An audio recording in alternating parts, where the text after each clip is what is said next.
우리 교우 여러분들께서 기도해 주셔서 이번에 우리 노회에서 실시하는 바울 선교지 순례를 은혜 가운데 잘 다녀왔습니다. 이번 그 바울 선교지 순례는 10박 12일이었는데요. 육신적으로는 참 피곤하고 힘들더라고요. 그러나 영적으로는 하나님께서 저에게 얼마나 큰 감동과 은혜를 주셨는지, 육신적으로는 좀 피곤했지만 마음속으로는 감동을 받고 은혜를 받고 많은 눈물도 나고 그런 체험을 하고 돌아왔습니다. 10박 12일 동안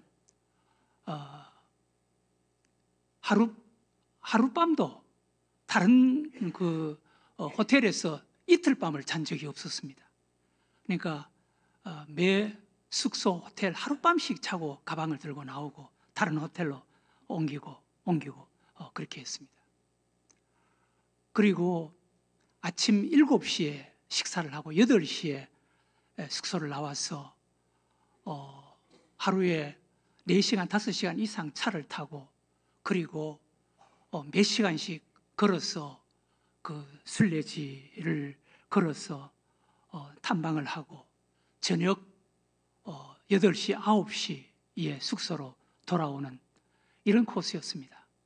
저녁 8시, 9시는 우리 한국이 그쪽보다 6시간 빨리 가니까 9시에 돌아오면 10시, 11시, 12시 새벽 3시에 이제 숙소로 돌아오고 저녁을 먹고 잠자리에 들고 이런 코스였기 때문에 육신적으로는 참 피곤하고 힘들었습니다. 그러나 영적으로는 얼마나 큰 은혜가 되고 감동이 되는지, 제가 이 교회를 개척하고 3년 정도 되니까 지하교회였지만 교회가 조금씩 부흥이 되었습니다. 한 50명, 60명 이렇게 교회가 좀 부흥이 돼서 참 재밌고 기쁘고 은혜로웠습니다. 그런데 그때 저 평촌, 일산 이쪽에 신도시가 들어서기 시작했습니다. 그러니까 우리 교인들 가운데 한 가정, 두 가정 이런 신도시로 이사를 가는 가정들이 많이 생기게 되었습니다. 그래서 교회 정체기가 찾아온 거예요. 마음이 너무너무 힘들고 어려웠습니다. 그런데 그때 하나님께서 저에게 사랑의 교회 옥하는 목사님께서 하시는 제자훈련 지도자 세미나, 옥하는 목사님이 저에게 직접 전화를 주셔서 제자훈련 지도자 세미나에 참석하라고 그렇게 말씀을 하시더라고요. 그래서 제가 사랑의 교회 제자훈련 지도자 세미나에 참석을 했습니다. 그 지도자 세미나를 참석을 했는데 첫 시간부터 하나님께서 얼마나 저에게 큰 은혜를 주시는지, 시간이 끝나면은 다른 목사님들은 335 짝을 지어서 간식을 먹으면서 대화를 하는데 저는 혼자 창가에 서서 눈물을 흘리면서 난 돌아가서 제자훈련 해야지. 난 돌아가서 제자훈련 해야지. 나는 제자훈련하는 목회를 해야지. 성령님께서 제 마음속에 그런 감동을 주시는 거예요. 그 이듬해부터 제자훈련을 시작했습니다. 그래서 30년 동안 저는 제자훈련하는 목회를 했습니다. 저는 사실 다른 거 할 줄을 몰라요. 그저 예수님께서 이 땅에 오셔서 12제자를 부르시고 3년 동안 제자훈련을 시키시고 그리고 그 제자들에게 성령 받으라, 성령 받으라. 그리고 성령이 너에게 오시면 너희가 권능을 받고 예루살렘과 온 유대와 사마리아와 땅끝까지 복음의 증인 될 것이다. 성령 받아야 너희들이 뭔가를 할 수가 있다 라고 부탁하시고 명령하시고 이제 다시 하늘나라로 복귀하신 것처럼 저도 예수님께서 하신 것처럼 이 땅에 교회가 해야 할 귀한 사명, 제자훈련하고 그리고 성령 받게 하는 그 일을 해야 되겠다 생각하고 30년 동안 지금까지 그것을 해오고 있는 것입니다. 그런데 제 목회사에게 이제 꼬린 라인 지점 결승점이 바로 앞에 있는데 힘겹게 결승점을 향해서 달려가고 있는 이때 하나님께서 저에게 바울 선교지 순례 이 행사에 참여하게 하시고 얼마나 큰 감동과 도전을 주시는지,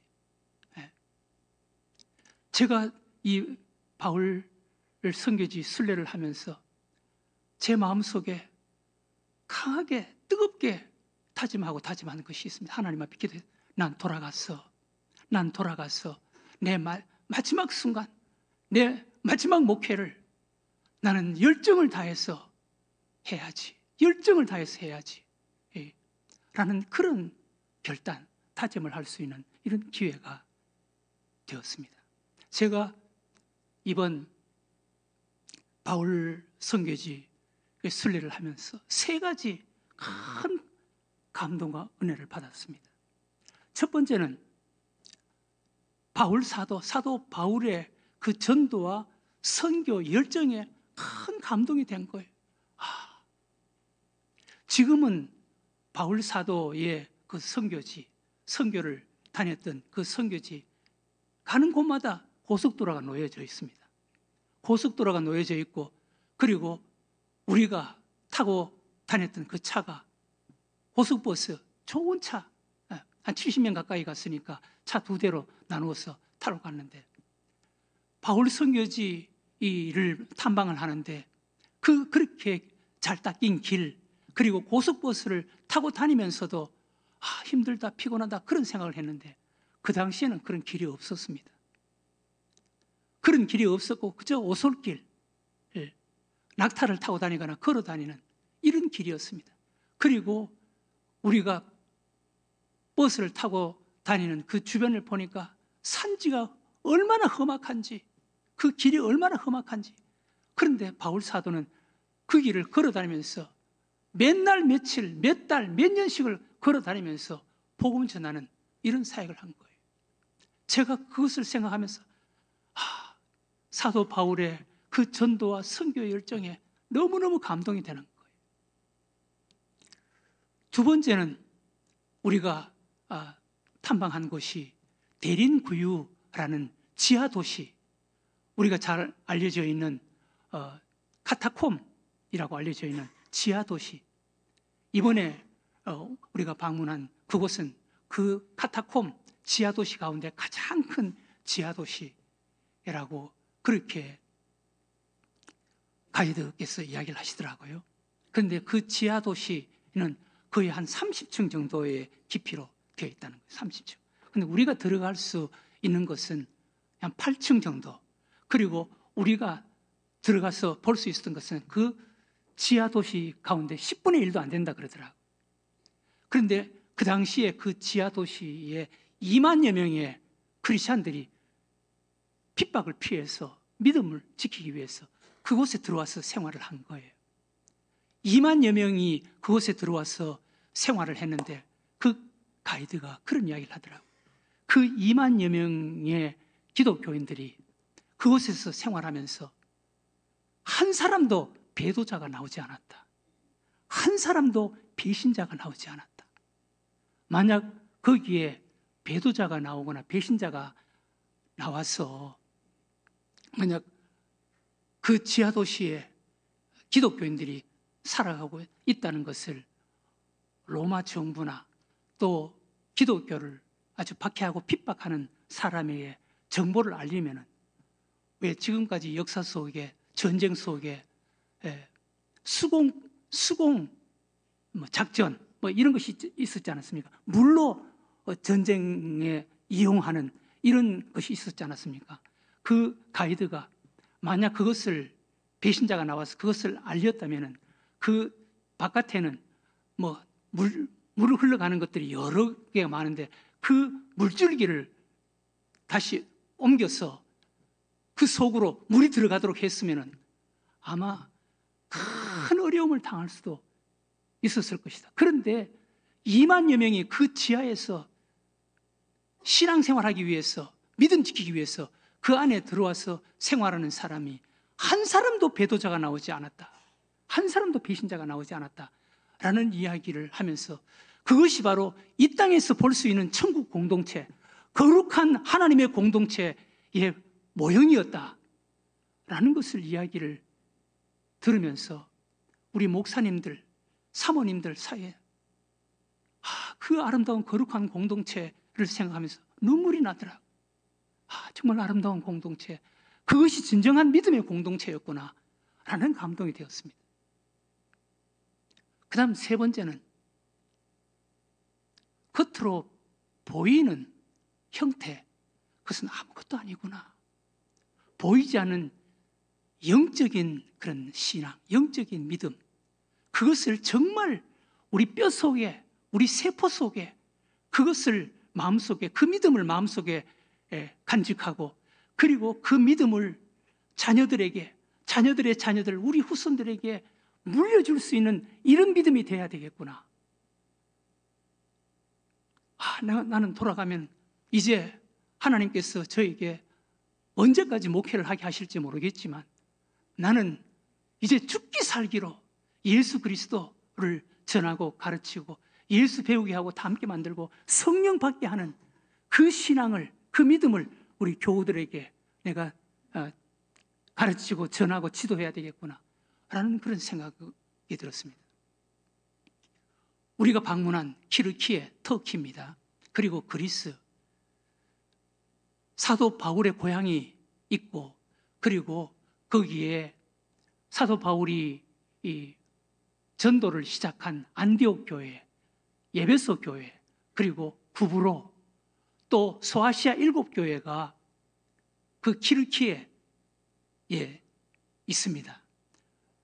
복음의 시작은 예루살렘, 예수님은 예루살렘에서 시작했지만 전도를 처음 시작해서 교회가 세워진 것은 바로 터키, 우리가 방문한 키르키예 그곳이었습니다. 거기에 많은 교회들이 세워졌고 교회의 꽃을 피웠던 그런 곳이 바로 지금 터키 키르키예입니다. 그런데 지금에 와서 그 터키는 어떤 나라인지 아세요? 95%가 모슬렘입니다. 95%가 모슬렘. 또 그리스, 거기에 고린도가 있고 거기에 에베소가 있고 거기에 아덴이라는 곳이 있고 사도 바울이 그곳에 가서 죽기 살기로 복음을 전했던 그 그리스, 지금은 95%가 동방정교회가 되었습니다. 그것을 보면서 우리나라도 저렇게 되지 말라는 법이 없겠구나. 우리나라는 자체하고 우리 가정도 저렇게 되지 말라는 법이 없겠구나. 교회 여러분, 여기 계시는 여러분, 결코 그렇지 않겠지만 여러분들이 지금 죽는다면 여러분들의 자녀들은 어떤 유혹, 어떤 시험, 어떤 환난 속에서도 믿음을 가지고 살아갈 수 있다라는 확신과 자신감이 있는 분 몇 가정 되겠습니까? 우리나라는 그렇게 되지 말라는 법이 있는 줄 아세요? 우리나라도 코로나 같은 것이 몇 번 지나가고 나면, 그리고 기독교에 대해서 비판적인 그런 어떤 정부가 들어서서 그런 정책을 펴낸다면 우리나라도 별 수 없는 거예요. 정말 믿음을 붙잡고 믿음을 가지고 몸부림쳤던 초대교회, 그 다락방 초대교회는 300년 만에 그 당시 전 세계를 지배하고 있는 로마 제국을 복음화시켰습니다. 313년에 로마가 복음화되었습니다. 그런데 복음화가 되고 좀 느슨해지니까 100년이 되지 않아서 395년에 동서로마가 쪼개졌습니다. 동서로마가 쪼개졌어요. 100년이 가지 않아서 376년에 서로마가 멸망했습니다. 475년 서로마가 멸망을 했습니다. 100년이 가지 않아서 모슬렘이라는 거대한 이단 괴물이 나타났습니다. 영적인 눈으로 보면은 지금 서방교회와 동방교회, 그것이 민주진영, 공산진영이 되어버렸습니다. 그리고 모슬렘, 이 3파전이 지금도 싸우고 있는 거예요. 지금도. 지금 이스라엘의 전쟁, 여러분, 모슬렘과 기독교 전쟁입니다.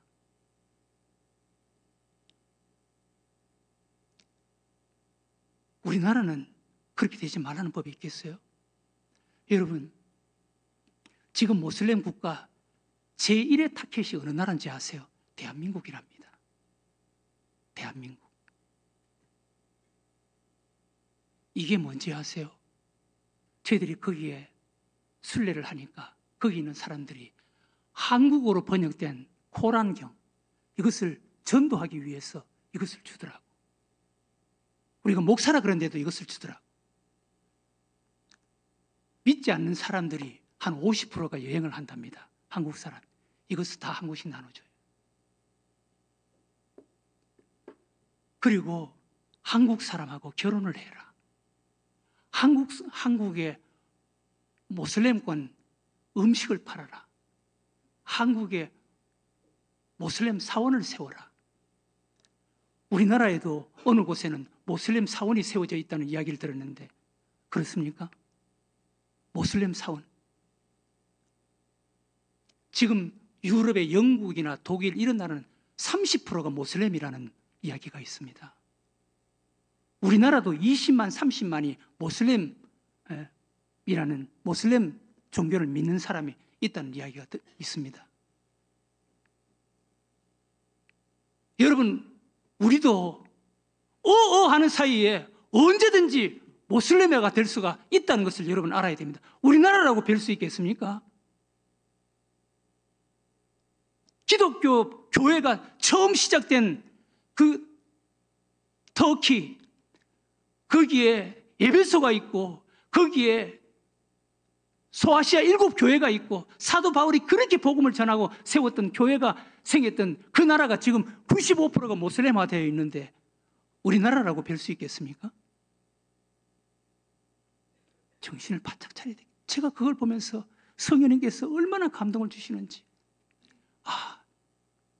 난 돌아가면 이제 내 목회 마지막 순간 죽기 살기로 불을 태워야 된다. 죽기 살기로 내가 예수님을 가르치고 예수님을 배우게 하고 우리 교회들을 예수 제자 만들고 성령 받게 만들고 성령 충만 받게 만들고 성령의 사람이 되게 만들어야 된다. 그것을 위해서 하나님께서 내 목회 마지막에 이 은혜를 베풀어 주셨구나. 나에게 이런 감동을 주셨구나. 그런 생각이 들더라고요.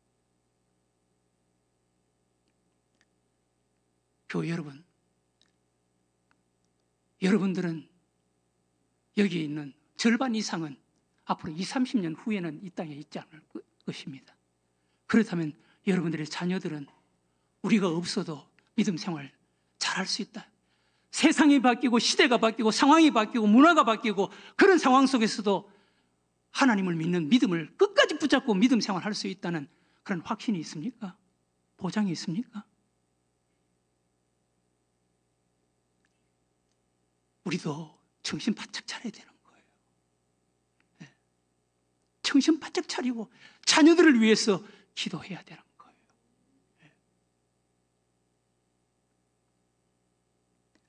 여러분, 오늘 사도 바울을 한번 보세요.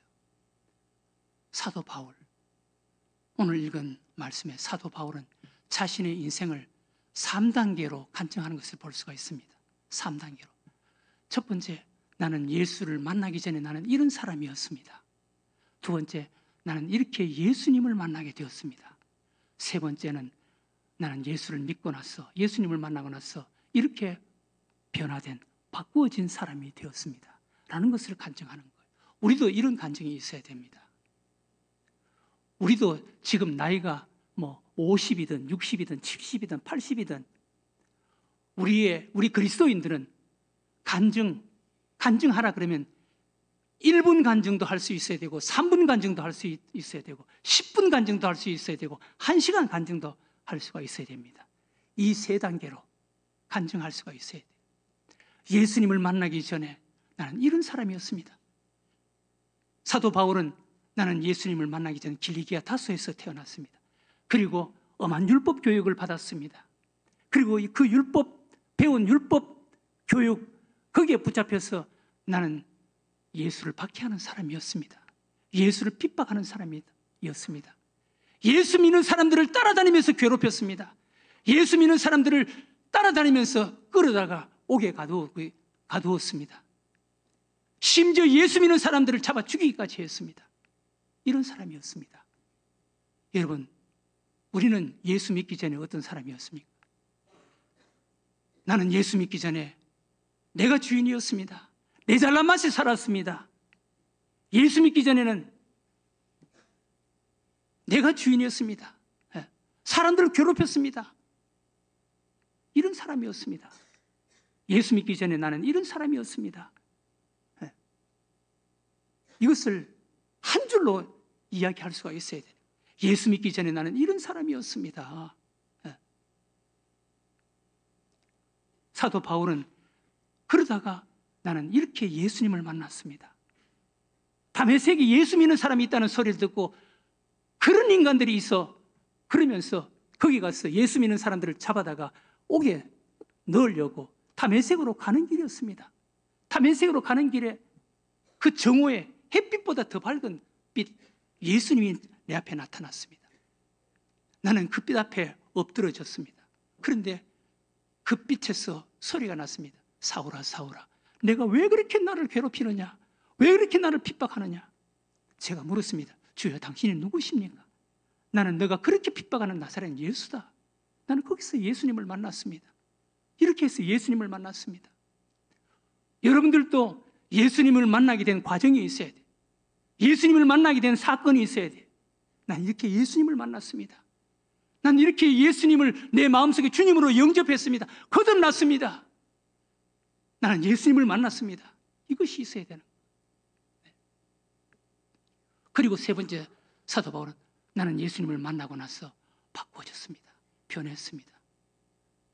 다메섹으로 들어갔습니다. 그런데 다메섹으로 가는 내 자신이 바꿔지고 변화되었습니다. 다메섹으로 가는 내 눈이 바꿔졌습니다. 내 눈이 뜨여졌습니다. 다메섹으로 가는 내 목적이 달라졌습니다. 달라졌다는 거예요. 네. 오늘 사도 바울이 예수님을 만난 후 가는 그 길을 보세요.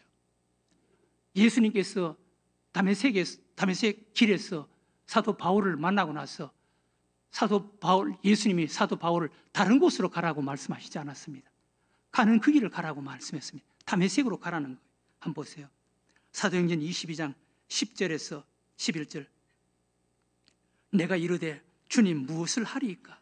주께서 이르시되 일어나 다메섹으로 들어가라.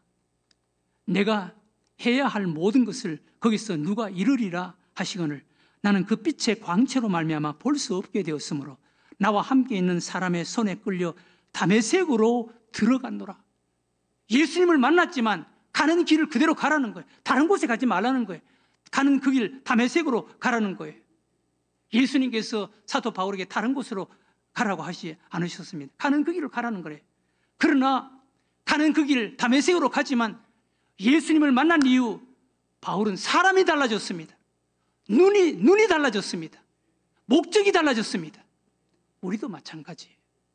여러분, 우리도 예수님을 만났다고 해서, 예수님을 믿는다고 해서 하나님께서 우리를 다른 곳으로 옮겨놓지 않습니다.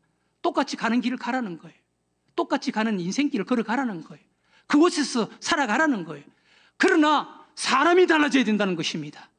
보는 눈이 달라져야 된다는 것입니다. 가는 목적이 달라야 한다는 것입니다. 이것이 예수 믿는 사람인 줄로 믿으시기 바랍니다. 우리는 분명히 이런 사람이 되어야 되는 거예요. 이런 사람이 되어야 되는 거예요. 네. 바울은 예수님을 만나기 전에는 다메섹으로 가는 그 길, 예수 믿는 사람들을 괴롭히고 예수 믿는 사람들을 잡아서 옥에 가두고 하기 위해서 다메섹으로 갔지만 다메섹 길에서 예수님을 만나고 나서는 이제 사람이 달라지고 보는 눈이 달라지고 생각이 달라지고 목적이 달라지고 내가 만난 예수를 전해야지. 내가 만난 예수를 증거해야지. 이런 사람으로 변해서 다메섹으로 가는 것입니다. 이런 사람이 하나님을 만난 사람이고 예수님을 만난 사람인 줄로 믿으시기 바랍니다. 여러분, 구약 성경에 요나 한번 보세요. 요나. 하나님께서 요나에게 어느 날 니느웨로 가라 그랬습니다. 니느웨로 가라. 그런데 요나는 니느웨에 대해서 부정적인 생각을 갖고 니느웨 사람은 구원받아서는 안 됩니다. 하나님을 가르치려고 들고 자기 생각과 고집대로 니느웨로 가지 않고 다시스로 갔습니다. 가는 길을 배를 탔습니다. 거기서 하나님께서는 그를 끌어다가 바닷속에 던져놓고 그리고 그 바닷속에서 큰 물고기 뱃속에 들어가서 3일 동안 죽었다 살아나는 거예요. 완전히 사람이 달라졌습니다. 그리고 다시 니느웨로 가는 것입니다.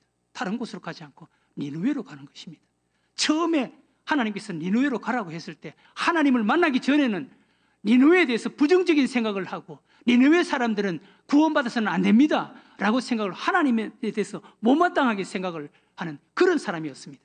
그러나 하나님을 만나고 나서 요나는 완전히 다른 사람이 되어서 보는 눈이 다르고 생각이 달랐어. 목적이 달랐어. 니느웨로 가는 거예요. 이것이 하나님을 만난 사람인 줄로 믿으시기 바랍니다. 네. 여러분, 요한복음 4장에 수가성의 여인 한번 보세요. 수가성의 여인, 그 우물가에서 예수님을 만나기 전에 그 여인 자기 동네에서 살았습니다. 그 동네에서 살았습니다. 그 동네 사람들 만나기가 싫었습니다. 그 동네 사람들 만날까 싶어서 마치 도둑고양이처럼 피해 다녔습니다. 그 동네 사람들 자기에게 비난의 말, 비판의 말, 수근거리는 말, 손가락질을 하는가 싶어서 만나기도 싫었고, 그리고 그 동네 사람들, 그 여인 역시 그 동네 사람들을 미워하고 싫어하고 욕하고 했습니다. 그런데 어느 날 이 수가성의 여인이 우물가에서 예수님을 만났습니다. 예수님을 만났습니다. 예수님을 만난 이후 우리 예수님께서 너가 그 동네에서 그렇게 멸시천대 받았으니까 그 동네에서 살지 말고 다른 동네에 가서 살아라, 그렇게 하지 않았습니다. 예수님을 만나고 난 이 수가성의 여인이 똑같은 자기 동네로 들어갔습니다. 그런데 그 동네로 들어가는 이 수가성의 여인은 완전히 다른 사람이 되어 있었습니다. 보는 눈이 달라졌습니다. 목적이 달라졌습니다. 자기 동네로 들어가는 거예요. 예수님을 만나기 전 수가성의 그 여인과 예수님을 만난 이후에 수가성의 여인은 완전히 다른 사람이 되었습니다. 우리도 이런 사람이 되어야 하는 줄로 믿으시기 바랍니다. 예수님을 만나기 전과 예수님을 만난 이후에 우리의 모습이 바꿔지고 변화되어야 되는, 달라져야 되는, 사람이 달라지고 보는 눈이 달라지고 목적이 달라져야 되는 거예요. 이거 완전히 달라져야 되는 것입니다.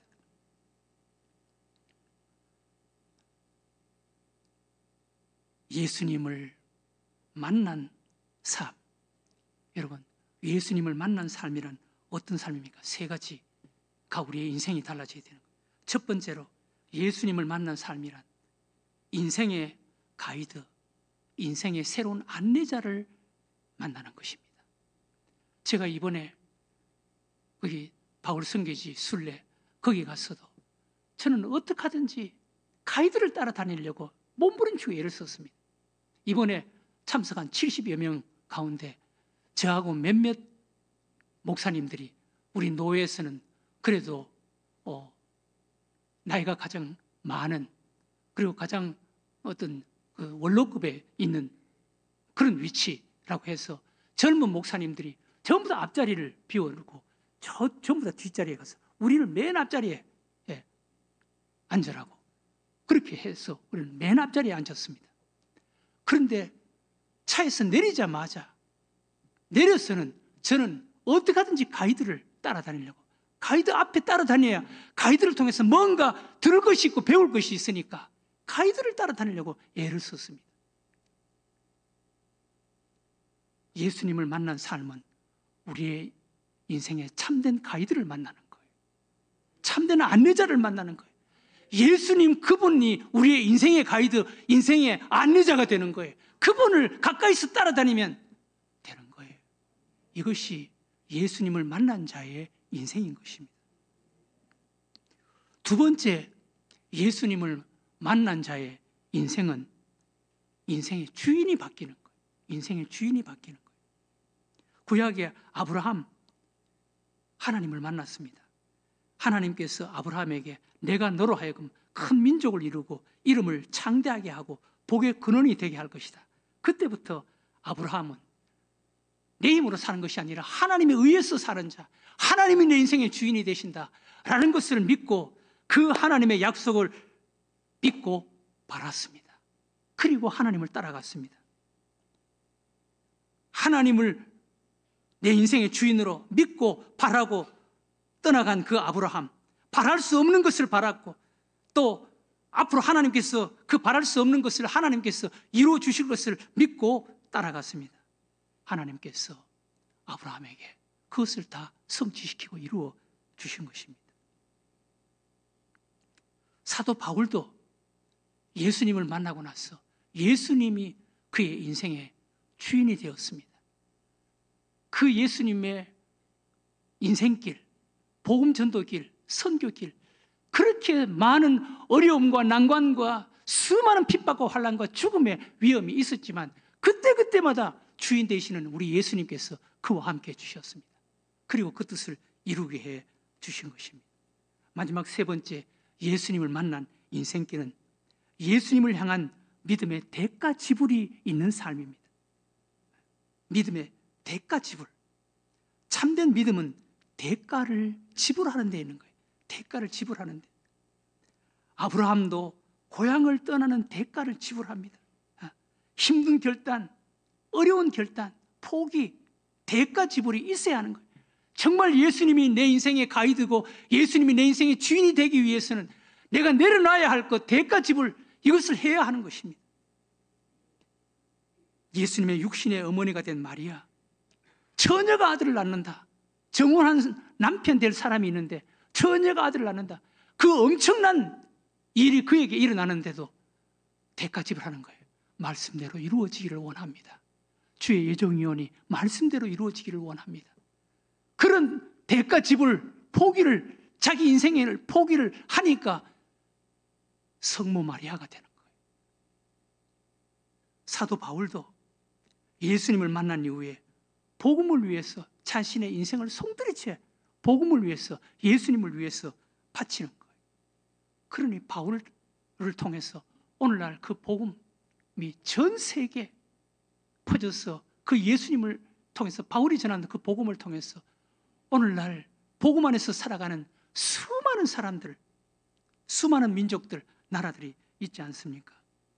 대가 지불, 주님을 위한 우리의 인생의 가이드가 되시고 인생의 주인 되시는 예수님 그분을 위해서 대가 지불의 삶.